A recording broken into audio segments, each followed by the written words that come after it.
오늘 본문 시편 28편 말씀은 정확하게 어떤 배경으로 기록된 것은 나타나 있지 않지만 일반적으로 정통학자들은 압살롬의 난 때 다윗이 기록한 것으로 그렇게 추정하고 있습니다.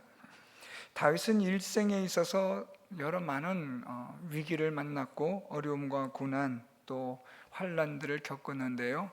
그 중에 하나가 사울 왕으로부터 쫓김을 당하는 그런 시간들이었을 겁니다. 그리고 왕이 되고 나서도 다윗은 여러 많은 어려움과 환난을 겪게 되는데 그 중에 하나가 오늘 이 본문의 배경이 되는 압살롬의 난이 아닌가 싶습니다. 물론 생명의 위기도 있었지만 무엇보다 다윗을 힘들게 했던 것은, 고통스럽게 한 것은 이 반란을 일으킨 자가 다윗의 사랑하는 아들이라는 데 있습니다. 그렇기 때문에 이 압살롬의 난은 다윗에게 있어서는 참 기가 막힌 그런 고통이고 고난이고 환난이었을 겁니다. 아마 다윗에게 있어서 가장 힘들었던 시기, 또 불안하고 두려워했던 때가 언제냐라고 묻는다면 아마 이런 압살롬의 난이 아니었는가라고 다윗은 그렇게 말할 수 있었을 겁니다. 그런 가운데서 오늘 이 시편 28편이 기록되고 있는데요. 오늘 우리는 시편 28편 말씀들을 통해서 다윗이 이런 가장 힘들었던 시기, 위기, 고난, 환난, 고통과 괴로움, 이런 가운데 처하게 되었을 때 다윗은 어떻게 하나님께 기도했는가라는 것을 우리가 살펴보려고 합니다.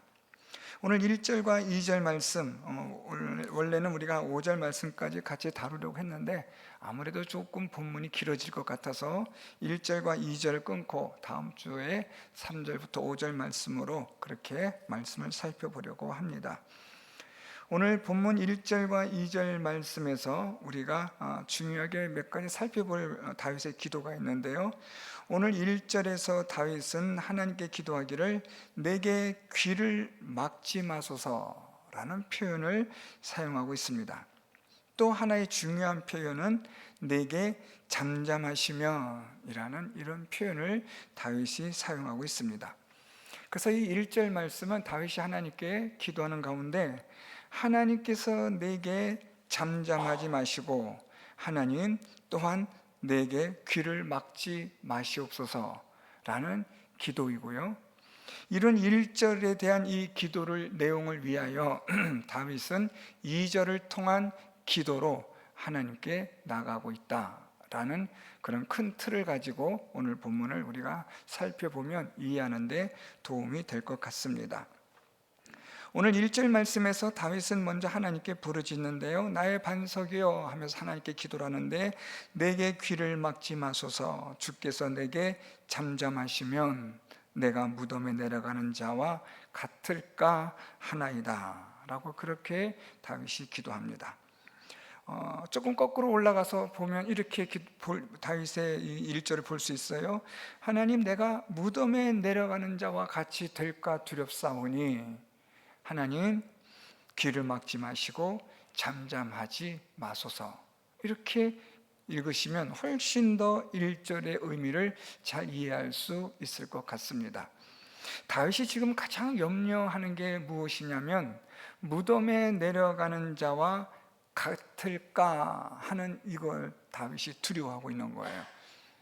이렇게 되어지는 이 징조들이 있는데 다윗은 지금 자기가 혹시 내가 지금 무덤에 내려가는 자와 같이 되는 거 아닌가 하는 두려움을 갖게 하는 이유가 두 가지가 있는데 그게 바로 하나님께서 귀를 막으시는 것 같은 생각이 드는 거예요.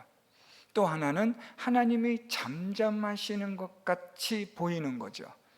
그러니까 다윗은 지금 하나님이 귀를 막으시고 잠잠하시는 것 같이 보여지니까 다윗이 더럭 두려워지고 겁이 나는 게, 야, 내가 이러다가 무덤에 내려가는 자와 같을까 되는 것이 아닌가, 무덤에 내려가는 자와 같이 되는 게 아닌가 하는 두려움이 엄습해 오고 있는 거죠. 조금 더 말씀을 살펴보면요, 오늘 다윗이 내게 귀를 막지 마소서라고 말씀하며 기도하는데요, 그래서 이 귀를 막다라는 이 히브리어는요, 귀머거리, 들을 수 없는 상태를 표현하는 말입니다. 그러니까 지금 다윗이 하나님께 귀를 막지 마소서라고 이 표현한 것은 하나님이 지금 어떤 상태에 있는 걸 다윗이 느끼고 있냐면, 하나님께서 귀를 막고 듣지 않는, 마치 아무것도 들을 수 없는 사람같이 하나님이 지금 그렇게 내 기도를 듣지 않으시는 것 같다라고 다윗이 생각하는 거예요. 다윗이 왜 이런 생각을 하게 되냐면요, 하나님이 다윗의 기도에 침묵하시기 때문입니다. 기도를 하는데 하나님이 침묵하세요. 하나님 말씀이 없으신 거예요. 그러니까 다윗이 지금 하나님께 기도하기를, 하나님 귀를 막지 마시고 내 기도 좀 들어주세요 라는 이 표현인데, 이것을 조금 더 우리가 멋있게 고급스럽게 표현하면 하나님 저에게 침묵하지 말아주세요 라는 그런 기도입니다. 조금 수준을 낮춰 표현한다면 하나님 왜 제 기도에 응답해 주지 않습니까? 라는 이런 의미도 될 수 있을 겁니다. 지금 다윗은 너무 답답하고 두렵고 무서운 거예요. 그런데 하나님이 아무리 기도해도 응답도 없고 침묵하시는 그런 하나님 같음을 느끼게 되니까 다윗이 두려운 거죠. 두 번째로 다윗은 주께서 내게 잠잠하시면 이라고 말하는데, 이 말은 하나님 내게 잠잠하지 마소서라는 뜻이거든요. 하나님 내게 잠잠하지 마소서라는 건데, 방금 우리가 앞에서 살펴봤던 귀를 막지 마소서는 하나님의 침묵이라고 한다면 응답이 없는 거니까요. 그렇다면 잠잠한다라는 이 의미는 하나님이 어떤 구원의 역사를 베푸시지 않는다라는 의미입니다. 그러니까 하나님이 잠잠하신다는 것은 하나님께서 다윗을 위해서 어떤 도우심의 손길들을 펼쳐주셔야 되는데 그런 게 없는 거예요. 다시 말하면 지금 다윗은 무엇을 지금 느끼고 있냐면, 하나님 침묵하고 계시죠? 응답도 하지 않아요? 막 기도를 드리는데 하나님 어떤 마음의 감동도 아무것도 없어요? 거기에다가 하나님은 지금 잠잠하신 것 같아요. 즉 하나님은 어떤 것도 지금 행동을 취하지 않으시는, 완전히 다윗이 지금 사면초가와 같은 상황에 처해 있는데도 불구하고 하나님은 어떤 구원의 방법도 보여주지 않으시는 거예요. 그러니까 다윗이 지금 하나님의 잠잠하심이라고 표현하고 있지만, 이걸 오늘 우리들의 표현으로 한다면 하나님이 정말 나와 함께 하시는 게 맞는가 하는 하나님의 부재에 대한 두려움이 있는 거예요.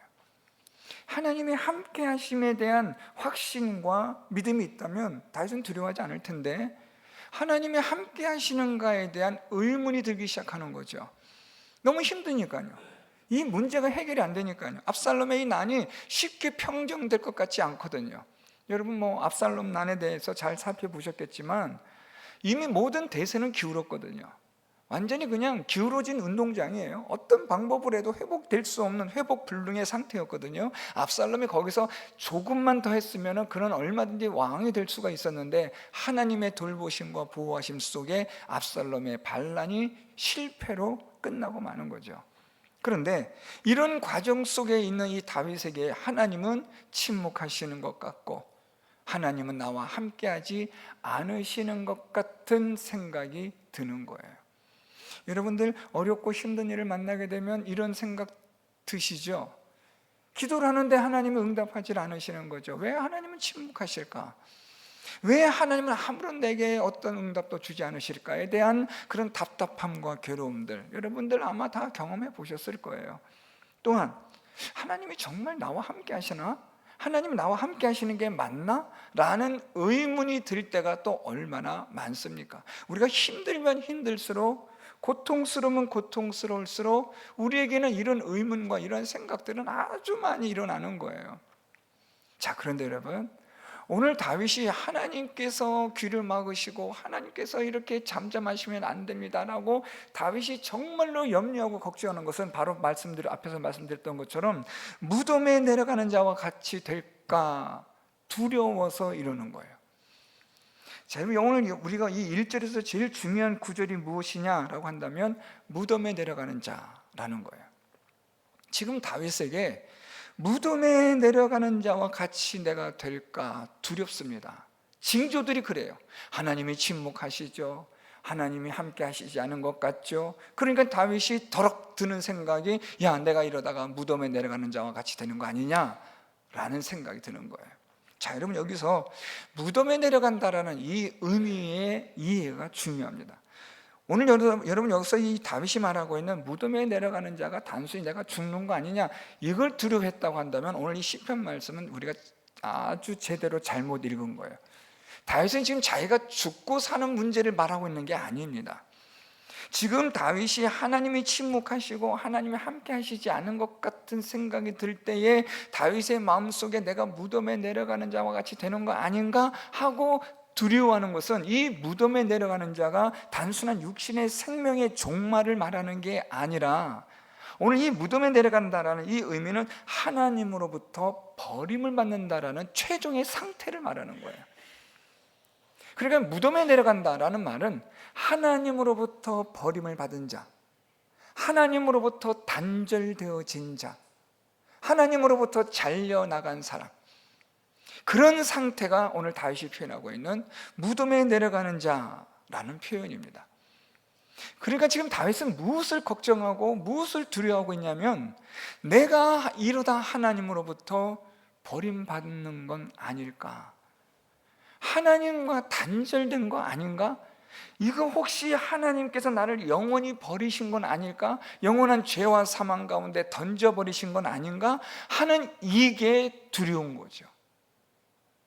이런 고난과 환난, 이것은 다윗이 감당해낼 수 있을 거예요. 이 고난과 환난을 통해서 죽게 되어진다면 죽는 거지요. 다윗은 이게 두려운 게 아니에요. 우리가 죽음 이후에도 영원한 하나님의 나라에 대한, 영생에 대한 구원과 믿음이 있으니까 이건 그렇게 큰 문제가 아닌 거죠. 정말 중요한 문제는 내가 혹시 하나님으로부터 영원한 버림을 받게 되는 건 아닌가 하는 이 두려움이 다윗에게 있었던 거예요. 우리는 여러분 고난이나 어려움이 오면 우리는 어떤 생각을 해요? 너무 힘들고 고통스러우니까 빨리 벗어나고 싶고 이 문제가 빨리 해결되는 것이 우리 너무나 중요하잖아요. 야, 이러다가 내가 잘못되는 거 아닌가, 이러다가 큰일 나는 거 아닌가. 결국 그렇게 하다 보면 우리는 우리의 결국 큰일, 잘못됨, 걱정과 염려의 모든 것들은 이 세상의 문제와 다 연결되어 있는 거잖아요. 우리는 거기에만 그냥 혈안이 되어 있어요. 그런데 한 걸음 물러나서 조금 더 큰 그림을 우리가 볼 수 있다면, 그렇다면 여러분, 우리는 지금 이 세상에서, 이 땅에서의 삶이 아닌 저 영원한 하나님의 나라에서의 영생에 관한 삶에 대하여 우리가 조금만 눈을 더 뜬다면, 오늘의 환난과 어려움을 통하여 이 고통과 괴로움 속에 우리의 눈이, 시선이 여기에 있는 게 아니라 이것으로 인하여 나타나는 징조들로 인하여 내가 하나님으로부터 영원히 버림을 받는 존재라는 것은 아닌가 하는 이런 염려와 두려움이 있어야 한다는 거예요. 어떤 분이 이런 이야기한 걸 읽은 적이 있습니다. 여행을 하면은 많은 어떤 도움이 되고 경험이 되고 우리의 이 인식이라든가 또 지식이라든가 이런 것들이 도움을 많이 얻는다고 해요. 그러면서 그분이 이런 말을 해요. 그런데 여행에 있어서 가장 사람으로 하여금 마치 청천벽력같이, 그냥 마치 잠에서 딱 깨어난 순간 같은 그런 여행지가 있다라고 말을 해요. 그래서 제가 궁금해서 물어봤어요. 저한테 물어봤어요. 어딘지 아냐고. 그래서 제가 잘 모르겠다고 했더니 그분이 그런 얘기 하더라고요. 우주라는 겁니다. 우주. 이 지구를 벗어나서 저 대기권 상태를 넘어서서 거기서 바라보는 이 지구를 통해서 그동안 자기가 생각했던 모든 것들이 산산조각이 난다는 거예요. 결국 내가 무엇을 해서 살았는가, 내가 무엇을 위해서 살았고 무엇 때문에 살아가고 있고 나는 누구인가에 대한 아주 심각한, 또는 더 나아가면 심오한 고민들을 하기 시작한다는 거예요. 오늘 여러분, 다윗의 고민과 두려움이 무엇입니까? 물론 압살롬의 환난으로 인하여 그가 받는 고통과 괴로움도 있겠죠. 그런데 다윗이 정말 염려하는 것은 내가 무덤에 내려가는 자와 같이 되는 건 아닌가, 하나님이 나를 버리신 건 아닌가, 내가 하나님으로부터 버림을 받은, 떨어져 나간, 하나님과는 아무런 상관이 없는 그런 존재는 아닌가 하는 두려움을 갖는 거죠. 왜요? 하나님의 침묵, 하나님이 함께 하시지 않는 것 같은 상황들, 이런 것들 비춰보니까 야, 나 이러다가 하나님을 믿는다라고 하면서도 믿음도 없는 껍데기의 믿음 가지고 내가 살아왔던 거 아닌가 하는 두려움이 엄습해 오는 거예요. 무덤에 내려가는 자, 영원한 죄와 사망에 던져진 자가 되는 거 아닌가. 사랑하는 성도 여러분, 고난과 환난과 어려움, 또 여러 가지 힘든 과정들을 우리가 겪게 되는데, 그 과정 속에서 우리는 하나님과 아주 치열한 기도와 또한 하나님에 대한 응답을 기다림과 하나님의 함께 하심에 대한 고민과 많은 일들을 통해서 우리가 많은 힘든 시간들을 보내지만, 그렇지만 여러분, 이것만큼은 절대로 여러분 놓치지 말아야 될 것은, 나는 하나님으로부터 과연 잘 하나님과의 관계를 맺고 있는가 하는 겁니다. 나는 하나님에게 내 뿌리가 잘 지탱되고 있는가, 뿌리에서 잘려나간, 그래서 버려지고 그래서 불살라지는 그런 가지는 아닌가 하는 고민들이 있어야 한다는 거예요. 무엇을 통해서요? 환난이 오고 어려움이 오고 시련이 올 때 우리들의 믿음을, 하나님으로부터의 우리의 단절됨에 대한 두려움을 깊이 생각해야 한다는 거예요. 자, 그러면 그 두려움을 깊이 생각한 다윗이 어떻게 했을까? 오늘 2절 말씀인데요, 내가 주의 지성소를 향하여 나의 손을 들고 주께 부르짖을 때에 나의 간구하는 소리를 들으소서. 지금 다윗은 이제 하나님의 침묵과 하나님이 함께 하시지 않음에 대한 그것으로 인하여 내가 이 무덤에 내려가는 자와 같이 되는 거 아닌가라는 그런 두려움 속에 이제 다윗이 지금 막 이 고난과 환난 가운데서 하나님께 기도를 하는 거예요. 어떤 기도인가? 오늘 본문의 기도는 3가지인데요, 첫째는 주의 지성소를 향하여, 두 번째는 손을 들고 라는 겁니다. 마지막으로는 나의 간구하는 소리를 들으소서. 이 3가지의 형태로 다윗이 기도하고 있어요. 첫 번째로 다윗이 주의 지성소를 향하여 라고 기도하고 있다라고 말하고 있는데요, 이 주의 지성소는 하나님이 계신 거룩한 곳을 상징하는 표현입니다. 그러니까 지금 다윗은 하나님이 계신 곳을 향하여 기도한다라는 거죠.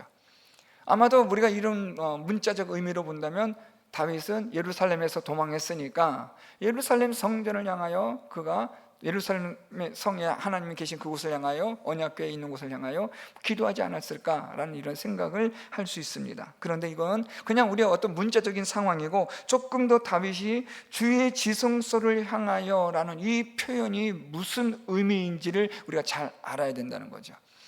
주의 지성소를 향한다라는 말은 하나님이 계신 곳을 바라본다는 거예요.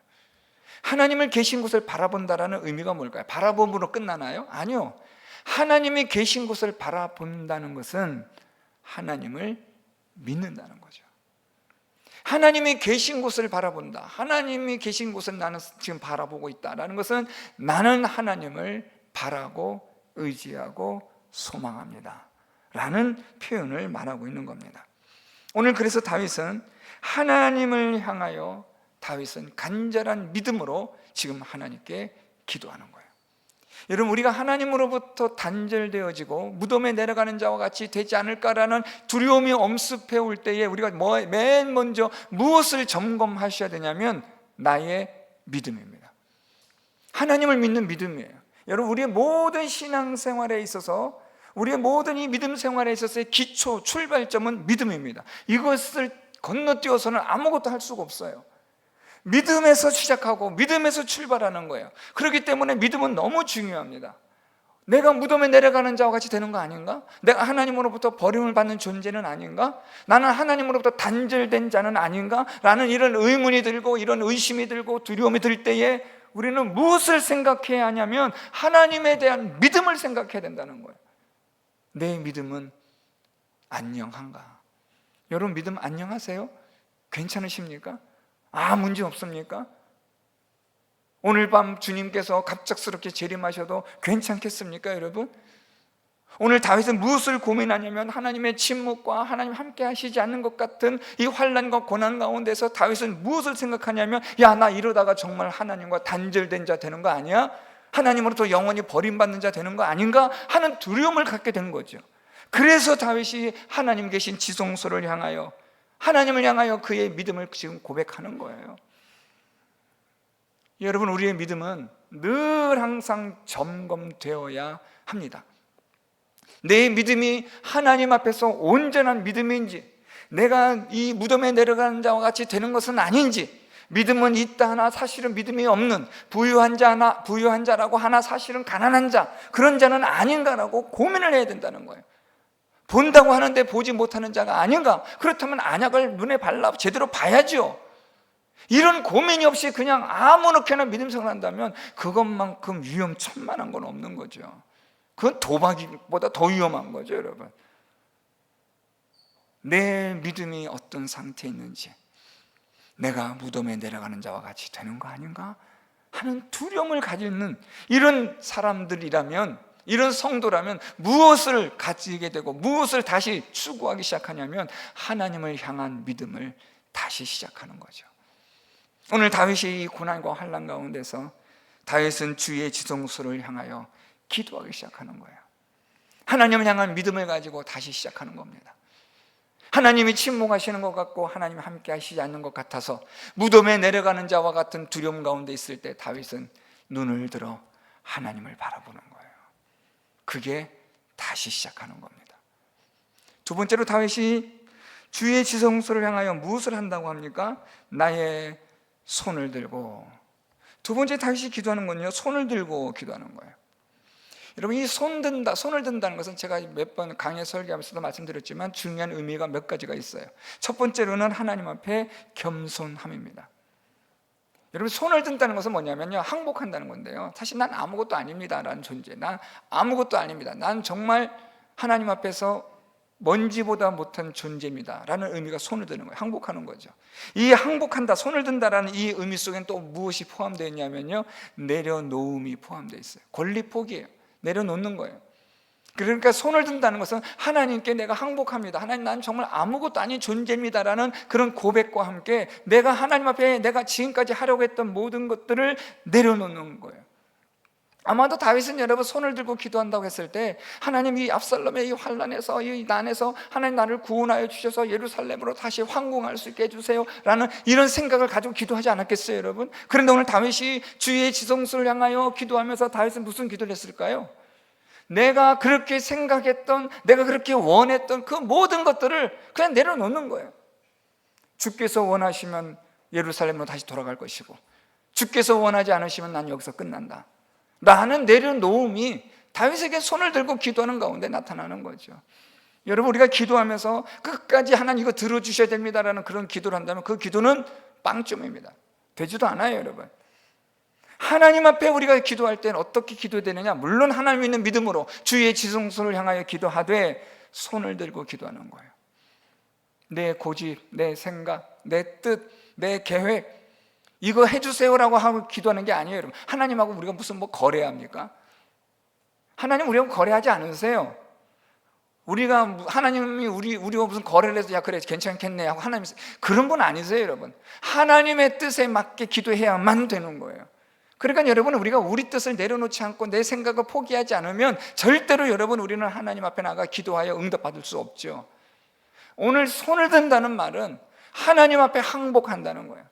내 뜻, 내 생각, 내 계획 하나님 다 내려놓습니다.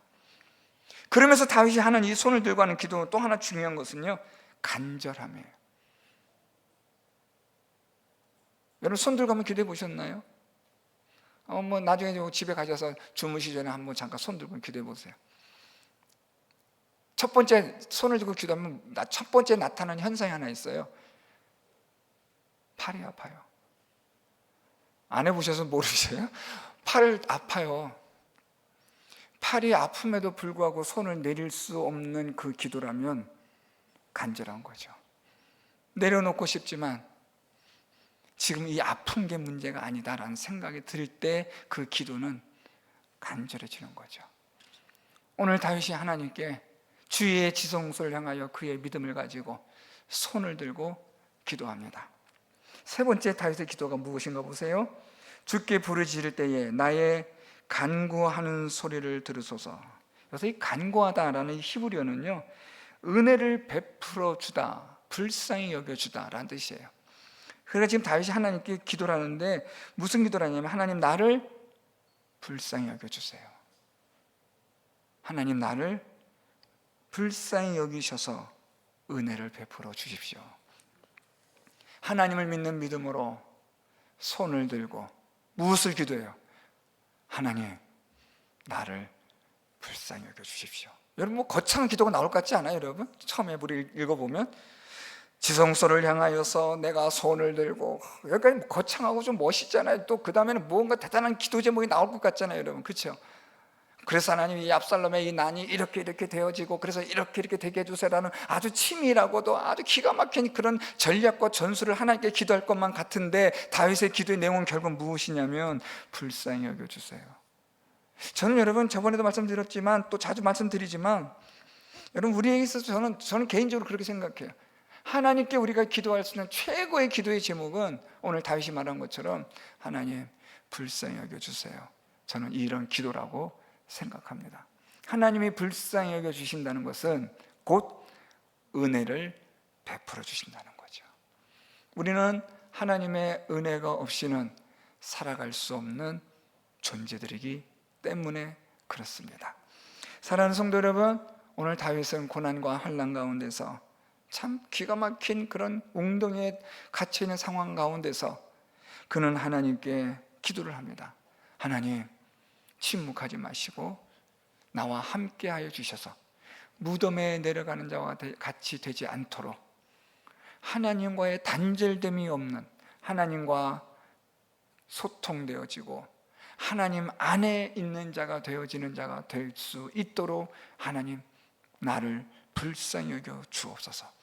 손을 들고 하나님이 계신 성소를 향하여 믿음으로 기도했던 이 다윗을 우리 모든 성도 여러분들이 여러분들의 기도의 모델로 삼을 수 있었으면 좋겠습니다. 어려움과 고난이 있을 때 하나님 앞에 기도하십시오. 그런데 무엇을 가지고 기도하냐면, 하나님 내가 무덤에 내려가는 자와 같이 되지 않게 해주십시오. 하나님으로부터 단절된 자 되지 않게 해주십시오. 하나님 나를 불쌍히 여겨주셔서 하나님의 은혜로 살려 주옵소서. 이 기도를 통하여 하나님의 은혜, 하나님의 함께하심, 하나님의 말씀하심을 경험하는 성도 여러분들이 다 될 수 있기를 예수 그리스도의 이름으로 축원드립니다.